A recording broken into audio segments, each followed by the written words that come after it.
la cigogne blanche dans la région de Tébissa. Donc, vous avez fait plusieurs années l'inventaire de la population de la cigogne blanche et j'ai remarqué que son nombre augmente au fur et à mesure avec les années. J'ai une remarque concernant le mode d'adaptation de cette espèce dans la région de Tébissa. Je connais la région, c'est une région aride. La pluviométrie, elle est vraiment faible dans cette région. Si on compare la région de Tébissa par rapport à d'autres régions, surtout dans les zones humides, etc., où il y a toujours les terrains de nourriture pour la cigogne blanche, entre les insectes aquatiques, les insectes terrestres, etc., ce qui est intéressant là, c'est la différence de terrain. Est-ce que vous êtes toujours sur le terrain? Est-ce que vous avez remarqué qu'il y a assez de nourriture ou bien qu'il y a des endroits où elle se nourrit, cette espèce? Merci. D'autres questions?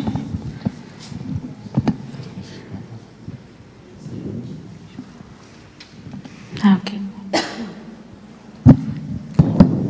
Alors, je vous remercie d'abord les communicants pour leur communication et je me présente donc, c'est M. Marabat de l'Université de Bidjaya.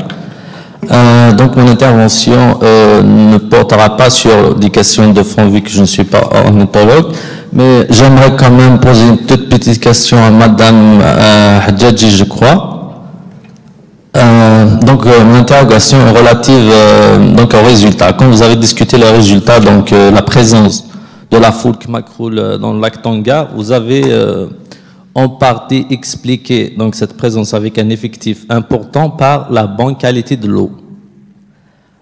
Alors, ma question est la suivante. Sur quel paramètre, par exemple, vous vous êtes basé pour qualifier l'eau de bonne? Est-ce que vous avez effectué une quelconque analyse physico-chimique ou autre analyse pour vous prononcer sur la qualité de l'eau? J'ai une autre question à la dame qui a présenté sur les hérons garde-bœufs dans le complexe de zone humide de Galbastan Hadja.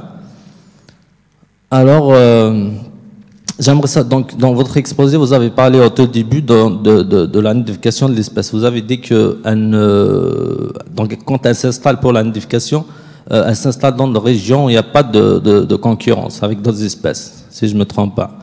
Et à la fin, donc, quand vous êtes arrivé au résultat, vous avez dit que vous avez expliqué en partie le taux de mortalité par une sorte de concurrence par d'autres espèces. Je ne sais pas si vous avez un commentaire par rapport à ça et je vous remercie. D'autres questions?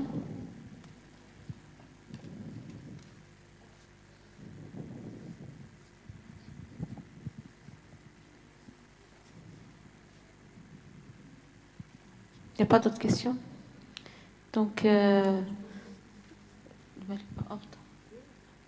Donc, je cède la parole à Mademoiselle Spiki Mejda pour répondre à la question. Voilà. Donc, ce qui concerne l'augmentation des effectifs de la cigogne blanche au niveau de la région de Tébissa. Lorsqu'on comparait uniquement par la région de Constantine, nous avons trouvé un nombre réduit par rapport au nombre des couples nicheurs.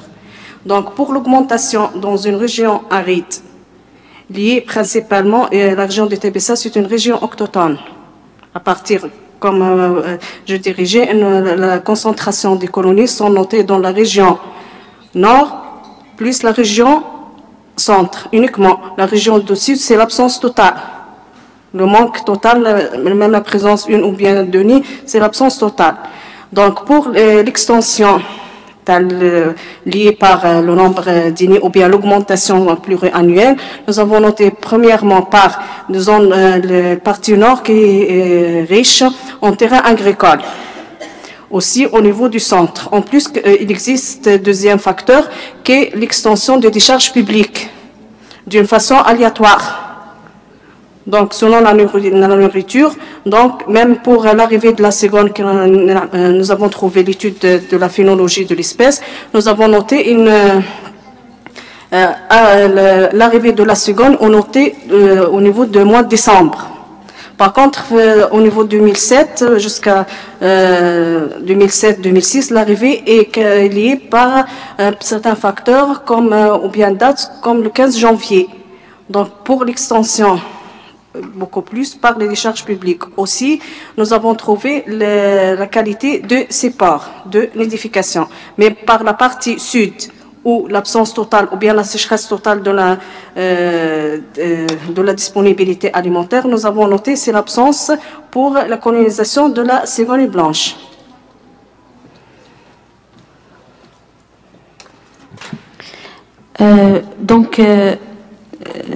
Alors, la deuxième question, elle est posée à Madame Hadjaji Sana, c'est ça? Donc, pour d'éventuelles explications. Pour le nombre très élevé des foules trouvées au lac Tonga, dans cette étude, j'ai pas fait un inventaire ou bien un recensement pour les macro-invertébrés et les crustacés qui se trouvent au lac. Mais avant, j'ai une idée sur la qualité d'eau et j'ai trouvé que le lac Tonga est un site très riche en macro-invertébrés et surtout en crustacés. Je veux juste préciser que la phoque macrole est une espèce omnivore, c'est-à-dire il peut consommer des végétations, il est en principe végétarien, mais il fait un switch, c'est un changement pendant la saison d'hivernage, c'est-à-dire pour faire un réserve lipidique. Je sais pas. Oui. Oui, non, j'ai pas fait des analyses physico-chimiques, mais j'ai une idée sur la disponibilité d'alimentation dans les lacs. Oui. Alors, merci, Madame Hadjaji. Donc, je cède la parole à Madame Etlawi Sofia pour répondre donc aux deux questions posées par les intervenants. Je vous remercie, Madame la Présidente. Donc, en réponse à votre interrogation, Monsieur, au début de ma communication, donc j'ai dit que d'après la littérature scientifique, c'est-à-dire le Laurent Garde-Bœuf cherche toujours des sites sains, c'est-à-dire des sites où c'est loin de tout dérangement, dérangement donc causé par les humains, donc une pression anthropique. Et entre autres, donc j'ai dit que c'est une espèce monospécifique. À la fin, donc, quand j'ai montré les photos, donc, où il y a donc des échecs, c'est-à-dire des individus adultes donc accrochés au tronc d'arbre, là, je n'ai pas dit c'est une concurrence, c'est-à-dire j'ai dit que c'est une forme de compétition intraspécifique. Donc les adultes, c'est-à-dire il y a des adultes et il y a les oisillons qui deviennent donc adultes aussi. Donc là il y a une compétition, il y a un territorialisme donc pour l'espace. Voilà. J'espère avoir répondu à votre question. Merci. Est-ce qu'il y a d'autres questions? Alors moi-même j'ai pas une question, c'est juste j'espère que je vais apporter un plus pour Madame Kebimelas. C'est relativement donc à la biométrie ou encore les mensurations que vous avez pris des œufs donc de votre espèce et donc vous avez pris le poids, le grand diamètre et petit diamètre. C'est vrai, donc c'est les premières données qu'il faudrait avoir pour entamer une partie, ce qu'on appelle la biométrie des œufs. Et ça serait bien, si c'est pas perdu de toute façon, vous avez les données, calculer donc des indices biométriques pour connaître ça peut vous donner une idée sur la réussite donc de la pente, enfin de la couvée.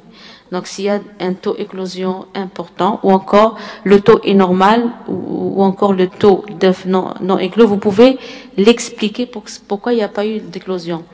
Tel que comme je l'ai exposé hier dans mon travail, c'est des indices qui peuvent nous donner beaucoup de renseignements sur la qualité et les caractéristiques physiques de l'œuf et qui contribuent fortement dans la réussite donc des couvées, à savoir l'indice de coquille, l'indice de forme, la densité, le volume.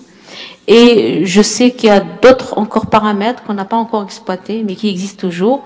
Mais ne serait-ce que l'indice de coquille et l'indice de forme, l'indice de coquille nous permet de connaître relativement à la résistance donc de la coquille, qui peut être influencée par l'environnement. Donc, d'où sachant que c'est une espèce qui est en pleine nature, et ça peut être donc influencé s'il y a une atmosphère polluée, par exemple. Donc, vous pouvez toujours compléter votre étude par ces indices et faire ressortir, ne serait-ce que pour la réussite donc des couvées. Par rapport à ça, expliquer pourquoi un taux d'éclosion normal ou anormal. Enfin, anormal plus exactement. Voilà. Donc, je ne sais pas s'il y a d'autres questions ou d'autres remarques, un plus à rapporter. Monsieur, nous on a terminé, Monsieur Moulay. Oui, voilà. Donc, je cède la parole au professeur Moulay. Voilà, donc je vous remercie beaucoup pour votre patience sur cette session. C'est pas facile en fin de journée. Donc, on arrive presque à la fin, en tous les cas à la fin des communications orales. Les ateliers sont en train de se finir, ils ne vont pas tarder, dans un quart d'heure on va finaliser. Alors je vous invite simplement, donc la pause café elle va se faire dans un quart d'heure aussi, donc je vous invite simplement de ne pas oublier de vous mettre à 17h à l'extérieur pour qu'on puisse prendre la photo de groupe, la photo du congrès. Donc à 17h on donne rendez-vous ici, on prend la photo du congrès, après ça sera libre, en attendant que les examinateurs, évaluateurs et le jury fasse son boulot, et vers 17h30 à peu près, on revient ici pour la clôture du congrès. Donc je vous remercie, merci beaucoup. Donc n'oubliez pas 17h, hein, comme ça vous allez apparaître sur la photo.